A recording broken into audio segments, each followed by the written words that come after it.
At my cousin's promotion party, my mom smirked loud enough for everyone to hear.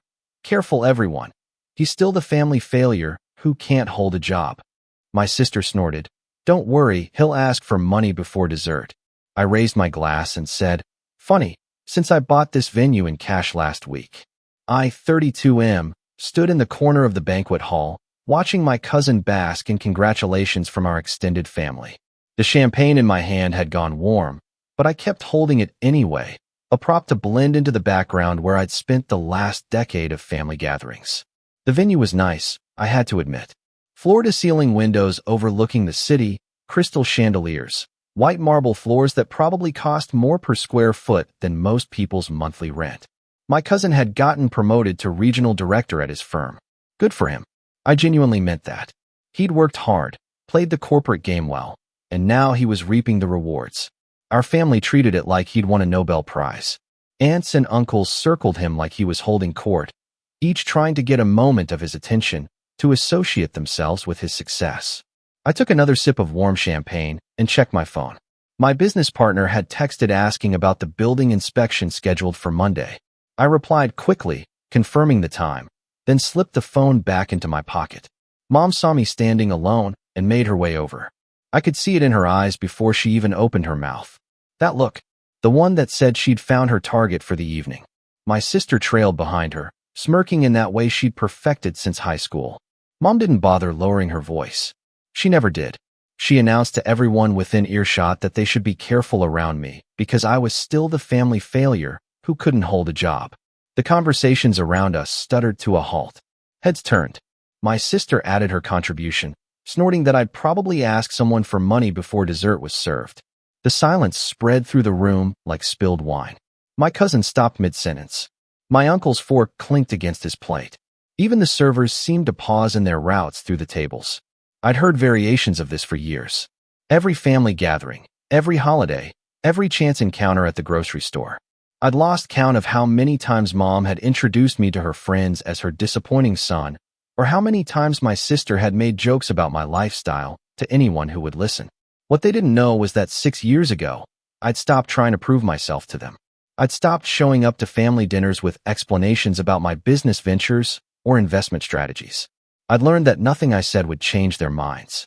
They'd decided who I was when I dropped out of the corporate track at 26, and no amount of evidence would convince them otherwise. So I'd gone quiet. I'd built my life away from their scrutiny, away from their judgment. I'd made my money, made my moves, and kept my mouth shut. But standing there, watching my mother's satisfied smirk and my sister's gleeful expression, something shifted. Maybe it was the warm champagne. Maybe it was the fact that I'd spent 3 hours driving to attend this party out of some misguided sense of family obligation. Maybe I was just tired. I raised my glass and told them it was funny they mentioned money, since I'd bought this venue in cash the previous week. The silence that followed was different from the first one. This wasn't the awkward pause after a social humiliation. This was the sound of a record scratch, of brains struggling to process information that didn't fit their established narratives. My mother's face went through several expressions in rapid succession. Confusion, disbelief, anger, then back to disbelief. My sister's smirk froze, then melted into something harder to read. My cousin recovered first. He asked if I was joking. His voice was careful, like he was talking to someone who might be having a breakdown. I told him I wasn't joking. I pulled out my phone and showed him the LLC documents, the deed transfer, the wire confirmation from my bank. The venue manager, who'd been standing near the bar, caught my eye and gave a small nod of recognition. We'd spoken twice on the phone and met once in person to finalize the purchase. My cousin stared at the documents on my phone screen. Then he looked at me like he'd never seen me before. He asked why I'd never mentioned it.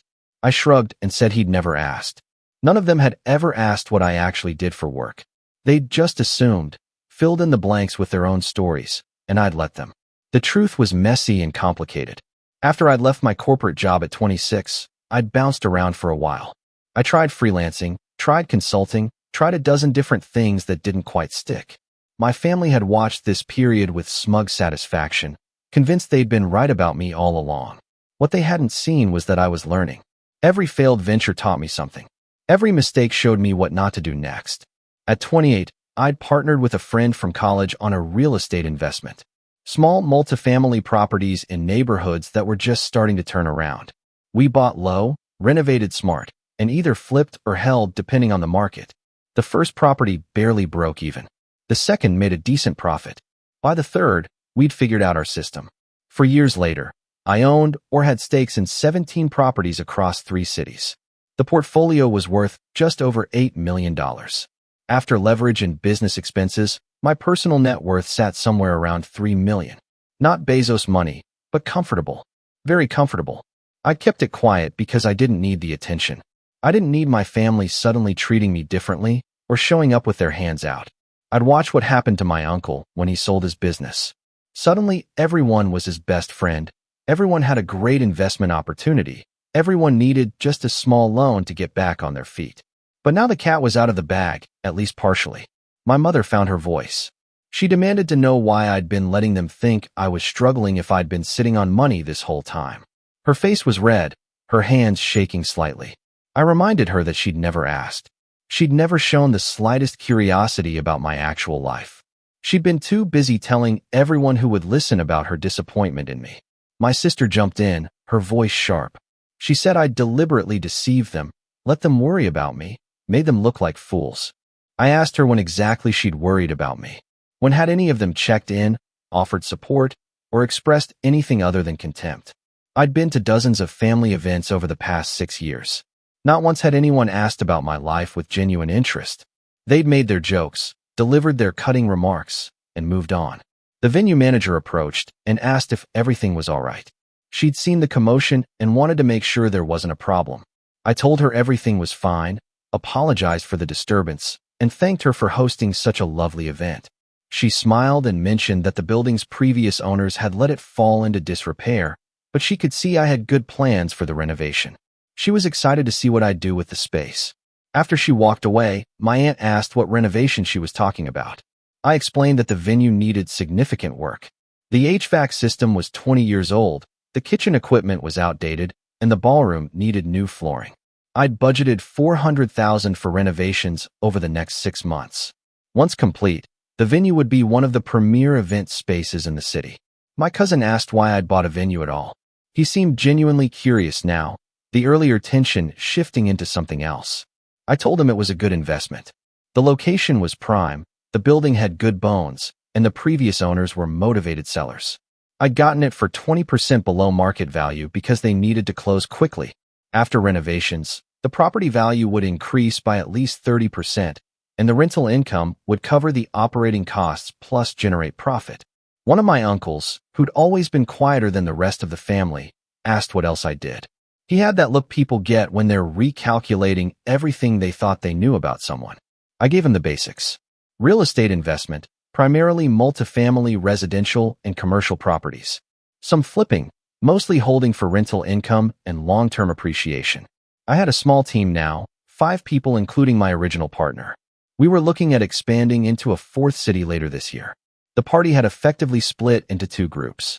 Half the family was still clustered around my cousin, pretending to maintain the original celebration. The other half had gravitated toward me, drawn by curiosity or possibly the scent of money. My mother hadn't moved. She stood frozen, her expression cycling through emotions I couldn't quite name. Finally, she asked why I hadn't told her. Her voice was smaller now, less certain. I met her eyes and said I'd tried, years ago. When I first started seeing success, I'd mentioned it at a Christmas dinner. She'd laughed and told everyone I was probably running some kind of scam. When I'd shown up to her birthday party in a new car, she'd asked loudly who I'd borrowed it from. Every time I'd attempted to share my life with her, she'd shut me down or turned it into a joke. Eventually, I'd stopped trying. It was easier to let her believe what she wanted to believe than to constantly defend myself. My sister's expression had shifted from shock to something calculating. She mentioned that she'd been looking at investment properties herself recently, struggling to find good deals. Maybe I could give her some advice. The audacity was almost impressive. 5 minutes ago, she'd been mocking me in front of the entire family. Now she wanted advice. I told her I'd think about it, keeping my voice neutral. I wasn't interested in burning bridges, but I also wasn't going to pretend the previous years of contempt hadn't happened. The party continued, but the energy had changed. People kept glancing at me, whispering to each other.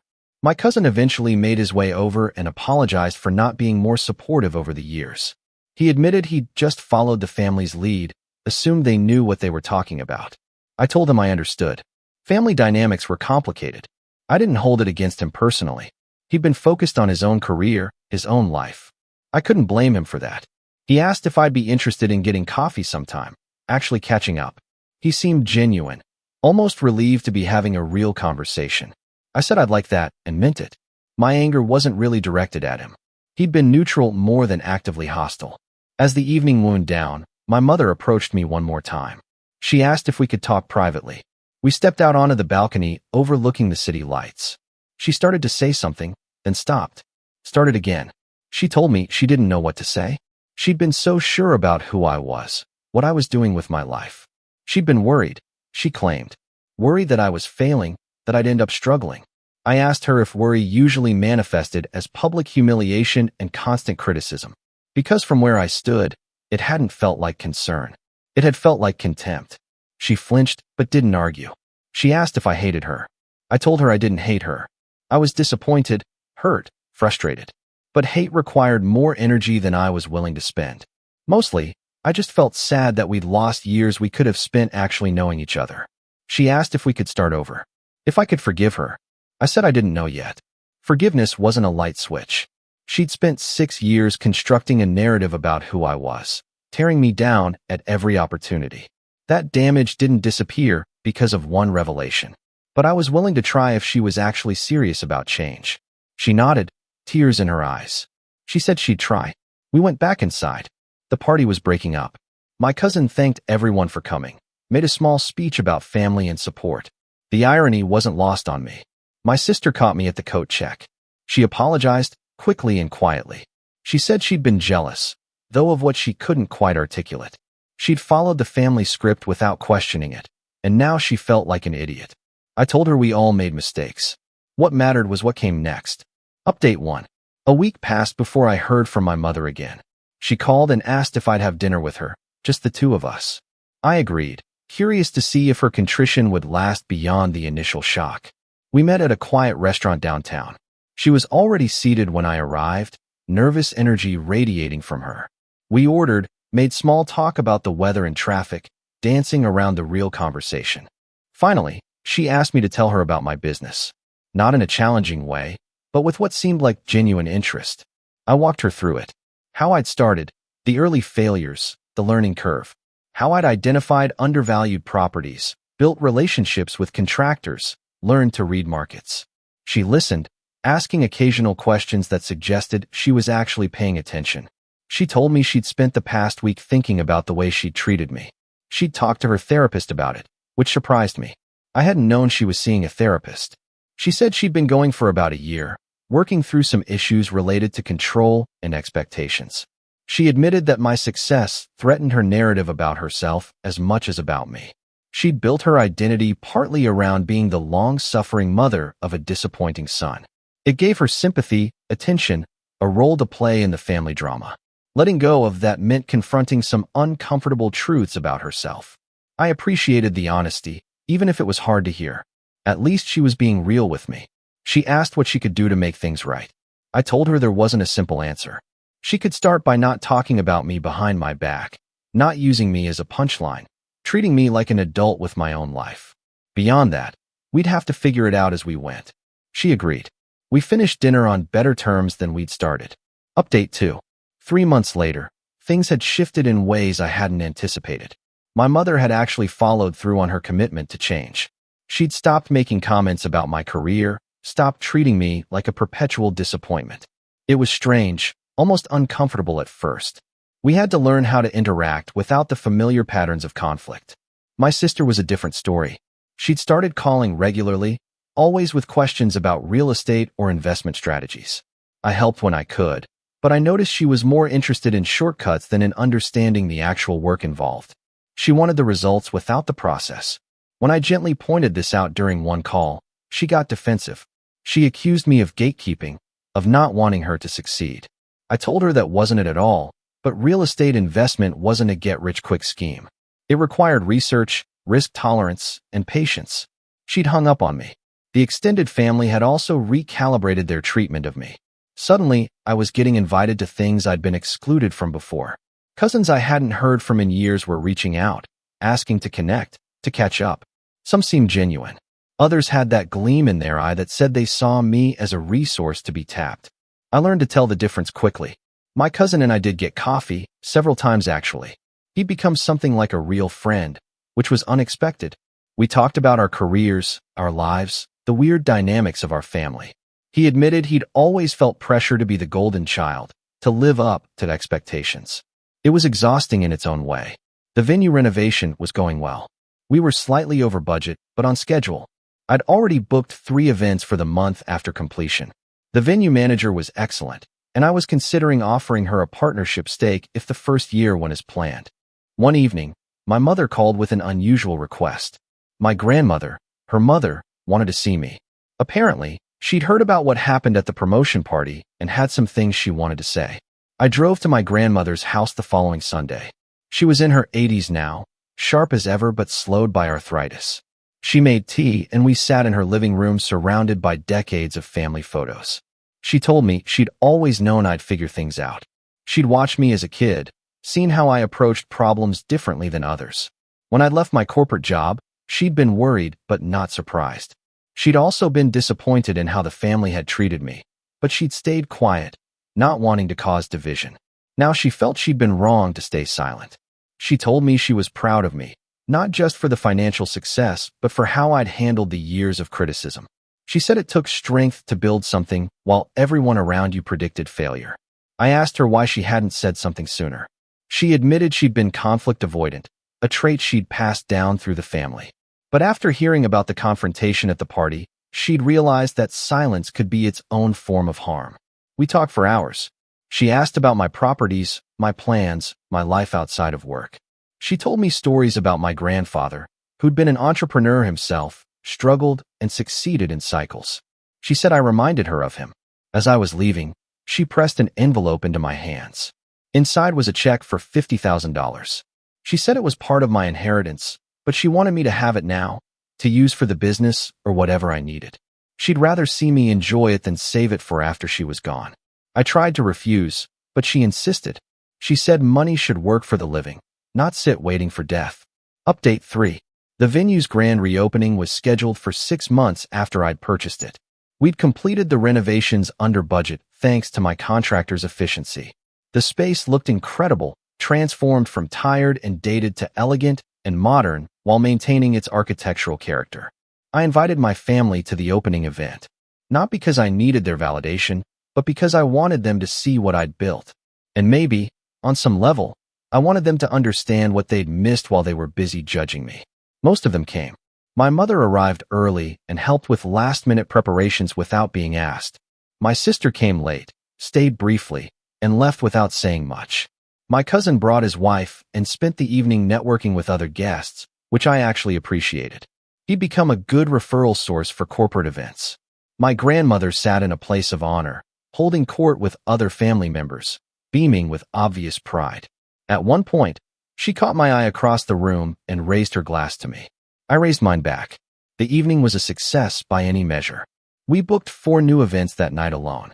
The catering was excellent, the acoustics perfect, the lighting dramatic in all the right ways. As people filtered out, my mother lingered. She walked through the empty ballroom, her footsteps echoing on the new marble floors. She told me it was beautiful, that I should be proud. I told her I was. She asked if I was happy, not with the business, but with life in general. It was a more thoughtful question than I'd expected from her. I considered it honestly. I told her I was content. I'd built something meaningful, surrounded myself with good people, learned to stop seeking approval from those who wouldn't give it. Was I happy? Most days, yes. Life wasn't perfect, but it was mine. She nodded like she understood. Then she asked if there was room in my life for her, for a real relationship rather than the fractured thing we'd had before. I told her there was, if she was willing to do the work. Relationships required effort from both sides. I was willing to meet her halfway, but I wouldn't chase her approval anymore. She said that was fair. Looking back on everything, the years of criticism, the deliberate silence about my success, the confrontation at the party, the slow rebuilding afterward, I couldn't say I was glad it happened the way it did. The pain had been real, the damage genuine. But it had also forced necessary conversations, cleared away years of assumptions and miscommunication. I'd learned that you can't control how people see you. You can only control how you respond to their perceptions. For years, I'd let my family's view of me dictate how I saw myself. Breaking free from that had been harder than building a successful business. The venue became my most profitable property within 8 months. The business continued to grow. I hired 3 more people, expanded into 2 additional cities. My partner and I discussed taking the company public eventually, though that was years away. My relationship with my mother improved gradually. We had dinner monthly, sometimes more. The conversations weren't always easy, but they were real. My sister and I remained distant, cordial, but not close. Some relationships couldn't be repaired, and I'd made peace with that. My cousin became one of my closest friends. We played golf badly every other weekend and complained about family drama over beer afterward. Life moved forward as it does. I still think about that moment at the promotion party sometimes.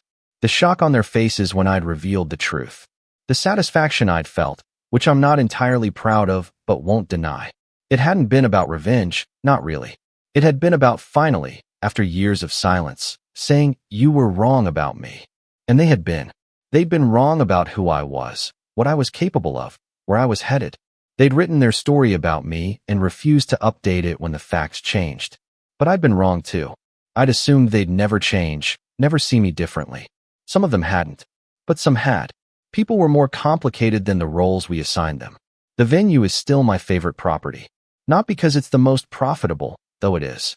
Not because it's the most prestigious, though it might be. I love it because every time I walk through those doors, I remember the look on my mother's face when I told her I'd bought it. The moment, everything changed. I bought it because it was a good investment. I revealed it because I was tired of being small in their eyes. The revenge, if that's what it was, wasn't in the reveal itself. It was in living well, building something meaningful, and refusing to let their limitations define my possibilities. That was enough.